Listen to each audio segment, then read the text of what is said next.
You're listening to the Business and Life Conversations podcast with Angela Henderson, episode 132. Hey there, you're listening to the Business and Life Conversations podcast.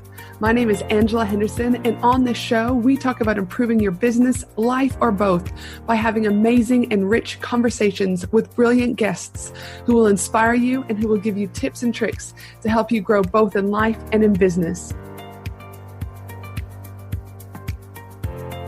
Well, hey there, back, amazing human. It's just Ange here for another episode of the Business and Life Conversations podcast. I'm your host, Ange, from Angela Henderson Consulting, where I'm an international award-winning business consultant and coach who has helped thousands of amazing women business owners get all the pieces in place to have consistent 5-figure months and then on to 6- and 7-figure years without burning out in the process. Today is December 30th, just 2 days left in the year, today and tomorrow. 2020 was quite the year, and though parts of it sucked ass, I'm grateful for the gifts I've received from this year. Slowing down, looking for opportunity, and knowing that I'm right on time.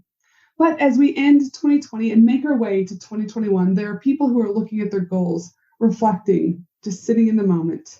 And what I want you to think about is maybe potentially doing something slightly different than being so goal-oriented.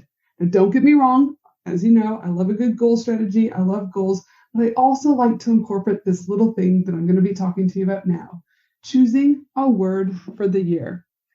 Let me take you back, though, to 2016, where all of this really started from. You see, 2016 was an exceptionally bad year for my family and I. I had just been diagnosed with depression and anxiety. I started on medication. I was trying to just take a day at a time. Come mid-December in 2016, I was starting to think about my New Year's resolutions, and I didn't want to add any additional pressure on myself. So instead of writing down 102 million different goals that I would potentially fail because of my current situation, I decided to pick a word that I would focus on for 2017. My word I chose was joy, because after the year I had, I was focusing and needed to focus on finding my joy again. Throughout 2017, I constantly asked myself if joy was in all areas of my life, home, friendships, my marriage, my business of Angela Henderson Consulting, and I also had my other first business, Finley and Me, at the time.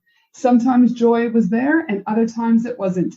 But like I said, I didn't want to feel pressured about the things I was and wasn't working on. Now it's that time of year again when we reflect on the last 12 months and start thinking about the next 12 months. And I would strongly encourage you to take some time in choosing a word for the year. These are my 5 steps for choosing your word of the year.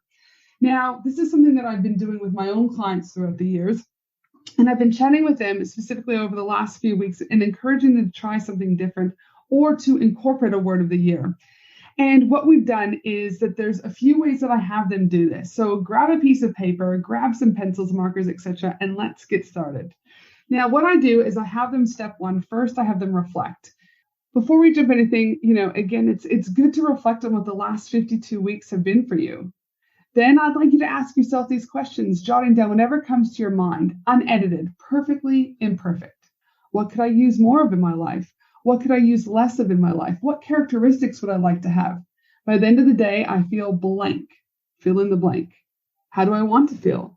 There's a variety of questions that you can start asking yourself in this reflection stage about where you are and where you want to go to start help you to create on what will that word of the year be for you. Step 2, make your word list. Spend a few minutes, as much as you need, creating your list of words. Write down anything that comes to mind. Think about what you're feeling. Go back and review your answers from step 1. Look in the dictionary. Wander around your house. This is not about perfection or editing. Just be in the moment and start writing down words that come to you. Here are a few examples. Love, joy, gratitude, focus, yes, dream, lead, balance, brave, surrender, grow, strong, mindful, creative, abundance, simple.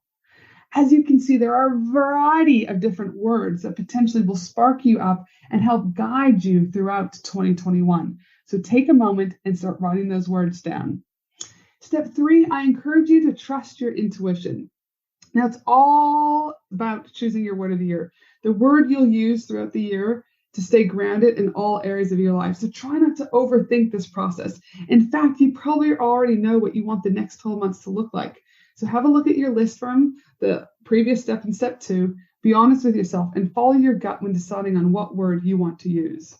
Step 4, keep your word in prominent places. I love having my word of the year on my desk. I've got it in a couple locations. I have it on my phone. I have it in a variety of places. It helps to keep it visible, and it helps to keep it as a constant reminder to what I want it to work on and what I want to create throughout the next year ahead. Step 5, give yourself permission to change your word up. Just because you choose a word now doesn't mean that word has to change forever, because as a person, as a business owner, as a woman, you will change. And it is okay that sometimes during the year, you might need to change your word, and that is 100% okay. This is all about being perfectly imperfect. Let me repeat that. It's all about being perfectly imperfect. My word for 2020 was authority. I wanted to build my authority in Australia, internationally, and around the world. Why did I want that? Because for a variety of reasons. People were saying to me, "And you're such a connector, and you're so nice, and you're so loving." And though those are wonderful qualities that I want people to remember me of, and if I were to ever pass away, those would be great things that I would want people to say at my funeral. But in the space of a business consultant, I equally want those people to say, "Angela is the best business consultant. She knows her shit. She gets results." How was I going to do that if people thought that I was just a connector? And so 2020 for me, my word of the year was authority, and I did just that. I won again International Business Consultant of the Year. This is the second year that I've won this, and I started owning that space. I started using that language. I also said I'm an international award-winning business consultant. I'm an international keynote speaker. I'm a podcaster. I started to own that space. I started to step into my authority in an authentic and way that made me feel happy with what I was doing. And I'm proud to say my authority, my visibility, my credibility has increased substantially since embracing this since the beginning of 2020. You might then say, "Well, Ange, what is your word for 2021? My word for 2021 is ease. I want more ease in my business. I want more ease with my family. I want more ease for myself. Ease is the magical, perfectly imperfect word that I will be utilizing for 2021 to guide me and the goals that I have created. I would love for you to send me a DM on Instagram at Angela Henderson Consulting and share with me your word of the year. Here's to your success in 2021. And remember, before we sign off, my team and I will also be putting together the show notes for this episode at angelahenderson.com.au. And for the rest of you, have a fabulous day, no matter where you are in the world. And remember that applications for my 12-month Action Takers Mastermind are still open with a few spots left.